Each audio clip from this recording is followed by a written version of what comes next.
Hi guys, in this video I'm going to show you how to edit duration of photos on TikTok. So we will go into the TikTok mobile application and we have to click on the plus icon which is on bottom side, and after that we have to go to the effects, right? And we have to select a green screen effect because this will allow us to edit the duration of photos. So we will just click on the green screen, and here you can see that I will scroll and I can select the photo. So let's say if I want to put this photo, right?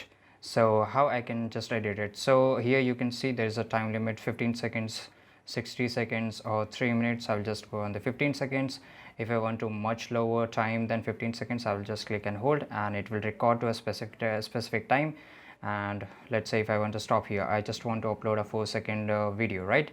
So I will just click and hold and we will wait till it get 4 seconds recorded, and after that we will click on this tick mark, click and hold, and after that I'll record to a specific time, and after that I can just put the caption and I can upload it, right? So this is, guys, very easy to edit a duration of photos on TikTok, and you can do it according to you.